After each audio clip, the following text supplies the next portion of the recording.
in hand? When do you get someone they can't see over? Well, we'll see. We'll see how it plays out. Who are you most excited about?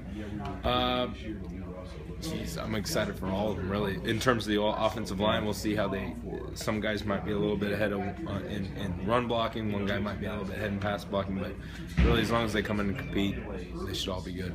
And where are they all from, pretty much? So Garrett Larson's homegrown here. He's from Fruitland. He was the first guy that committed in our class last year. Actually, last year at this event, we knew that he was committing, but we asked him to hold off until we had a chance to get through signing day last year. John Malchon is from Las Vegas, Nevada, and Eric Quevedo is from West Covina. Any close call stories? Close calls for me personally? Yeah, well, in terms of getting these guys. Oh, no, I was just going to tell you that I saw a UFO while we were out, but no, no. At the end of the day, they all signed. What was this day like? How many of these have you been through? This is my 10th at Boise State. So, wow, I mean, so you sleep through this. Yeah, you get no, you don't sleep through it. Everyone's interesting. You're excited, but you know that really the true judge of this class will be in 2 years, 2 to 3 years. All right, well, grade this one. A being the best. Loved it. I think it's as good of a class as we ever put together, and we took care of all our needs in terms of offense, defense. And you're hoping for the best. Just one more thing. I mean, does it sort of skip a year in terms of the attention that a bowl game like we just went through brings you? So next year, are you super excited about that, or is that a fallacy? Did a lot of people give us attention because of the bowl victory? I think the bowl game's great. I think it's awesome. But at the end of the day, you still got to close, and these guys are still getting recruited from other programs, and so you have to close at the end of the day. And the bowl game might get your foot in the door on some kids, but most of these kids we were on way before that, and it might have been a little bit easier to close. Thanks a lot. Yeah. Some of the other coaches have talked about trying to increase the size, the length, the body types on the offensive line. Yep. What were you looking for there? We wanted guys that we targeted taller, bigger, still wanted the same athleticism, still wanted the same physicality.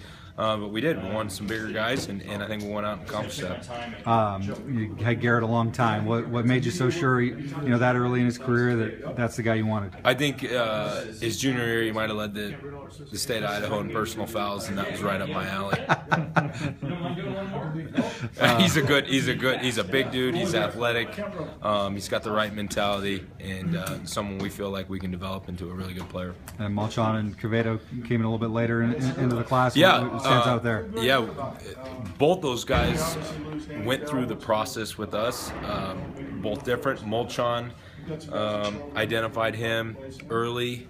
I think I was in a 7-Eleven parking lot in the bad part of Phoenix, and I was watching his film way back. It was probably 120 in Arizona, and watched the film. We really liked him. Coach Avalos went out and saw him in the spring, got him up for camp. We liked him in camp, offered him, came on his official visit, and then committed after that. Truly went through the whole process. Eric was a guy that Coach Riddle had identified early, and we watched him his junior film.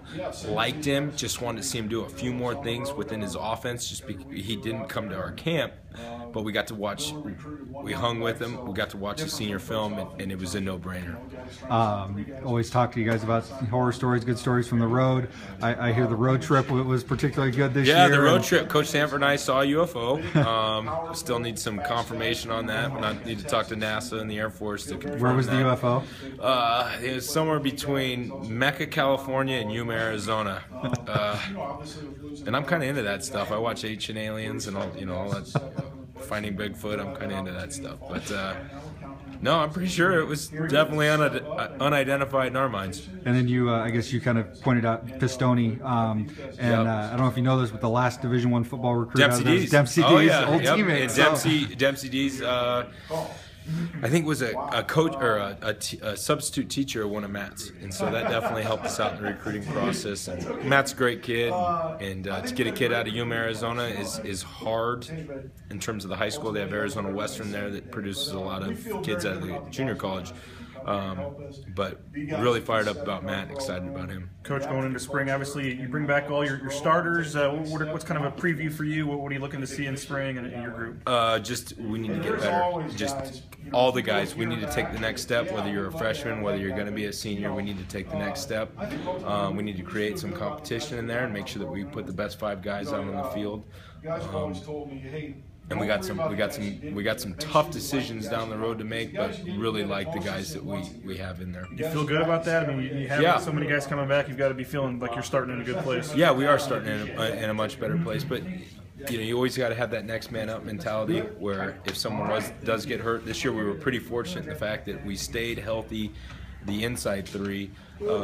We had Stephen Baggett, the right tackle, missed 1 game. Archie Lewis was in a position to step up and play in that game for us, did a great job. And then Reese, I think, missed 5 games when it was all said and done. And we had a combination of Archie and Eli McCullough to fill in.